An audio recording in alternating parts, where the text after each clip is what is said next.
Kisah para Rasul. Paulus di Tirus dan di Kaisarea. Sesudah perpisahan yang berat itu, bertolaklah kami dan langsung berlayar menuju Kos. Keesokan harinya sampai kami di Rodos, dan dari situ kami ke Patara.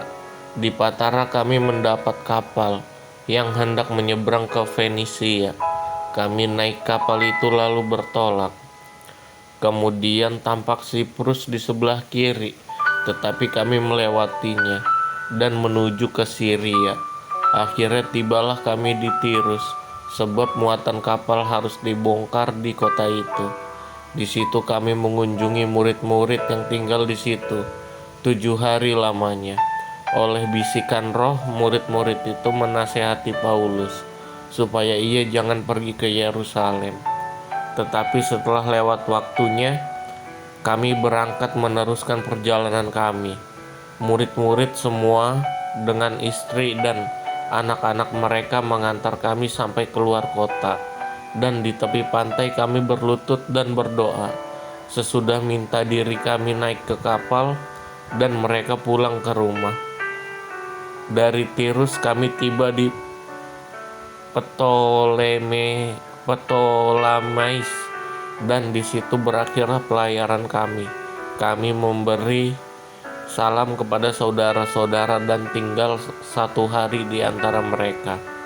Keesokan harinya kami berangkat dari situ dan tiba di Kaisarea. Kami masuk ke rumah Filipus memberitakan Injil itu, yaitu satu dari ke-7 orang yang dipilih di Yerusalem, dan kami tinggal di rumahnya.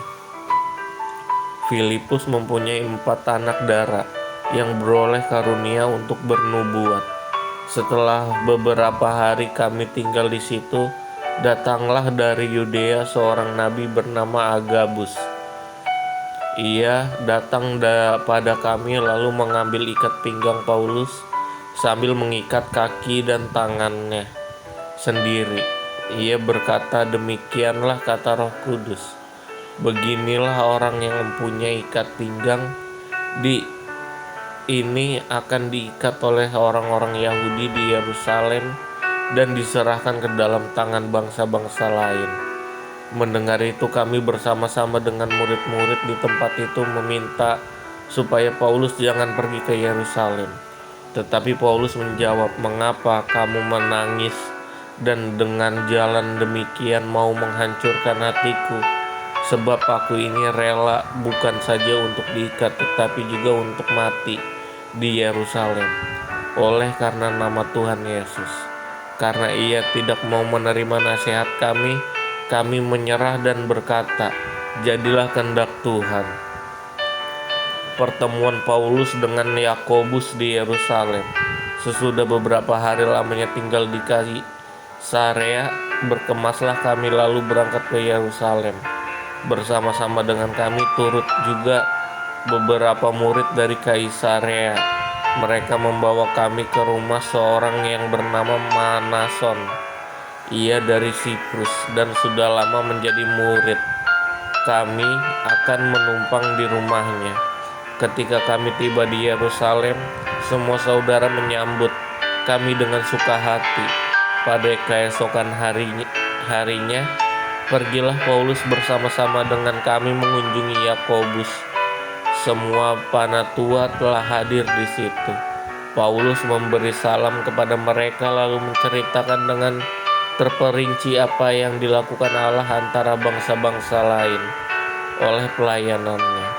Mendengar itu mereka memuliakan Allah, lalu mereka berkata kepada Paulus, "Saudara, lihatlah beribu-ribu orang Yahudi telah menjadi percaya dan mereka semua rajin memelihara hukum Taurat. Tetapi mereka mendengar tentang engkau, bahwa engkau mengajar semua orang Yahudi yang tinggal di antara bangsa-bangsa lain untuk melepaskan hukum Musa, sebab engkau mengatakan supaya mereka jangan menyunatkan anak-anaknya dan jangan hidup menurut adat istiadat kita. Jadi bagaimana sekarang? Tentu mereka akan mendengar bahwa engkau telah datang kemari. Sebab itu lakukan apa yang kami katakan ini, Di antara kami ada 4 orang yang bernazar bahwa mereka bersama-sama dengan engkau melakukan pentahiran dirimu bersama-sama dengan mereka, dan tanggunglah biaya mereka sehingga mereka dapat mencukurkan rambutnya. Maka semua orang akan tahu bahwa segala kabar yang mereka dengar tentang engkau sama sekali tidak benar, melainkan bahwa engkau tetap memelihara hukum Taurat. Tetapi mengenai bangsa-bangsa lain yang telah menjadi percaya, sudah kami tuliskan keputusan-keputusan kami, yaitu mereka harus menjauhkan diri dari makanan yang dipersembahkan kepada berhala, dari darah, dari daging, binatang yang mati, dicekik, dan dari percabulan. Pada hari berikutnya Paulus membawa orang-orang itu serta dengan dia, dan ia mentahirkan diri bersama-sama dengan mereka, lalu masuk ke bait Allah untuk memberitahukan bila mana pentahiran akan selesai dan persembahan akan dipersembahkan untuk mereka masing-masing. Paulus ditangkap. Ketika masa 7 hari ia sudah hampir berakhir, orang-orang Yahudi yang datang dari Asia melihat Paulus di dalam bait Allah. Lalu mereka menghasut rakyat dan menangkap dia sambil berteriak, "Hai orang-orang Israel, tolong, inilah yang dimana-mana mengajar semua orang untuk menentang bangsa kita dan menentang hukum Taurat dan tempat ini, dan sekarang ia membawa orang-orang Yunani pula ke dalam bait Allah dan menajiskan tempat suci ini, sebab mereka telah melihat Trofimus dari Efesus sebelumnya bersama-sama dengan Paulus di kota, dan mereka menyangka bahwa Paulus telah membawa dia ke bait Allah. Maka gemparlah seluruh kota dan rakyat datang berkerumun, namun menangkap Paulus dan menyeretnya keluar dari bait Allah. Dan seketika itu juga semua pintu gerbang bait Allah itu ditutup, sementara mereka merencanakan untuk membunuh dia. Sampailah kabar kepada kepala pasukan bahwa seluruh Yerusalem gempar.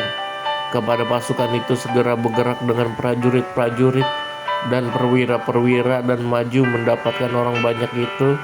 Ketika mereka melihat dia dan prajurit-prajurit itu, berhentilah mereka memukul Paulus. Kepala pasukan itu mendekati Paulus, menangkapnya dan menyuruh mengikat dia dengan 2 rantai, lalu bertanya, siapakah dia dan apakah yang telah diperbuatnya. Tetapi dari antara orang banyak itu ada yang meneriakkan kepadanya ini, ada pula yang meneriakkan itu.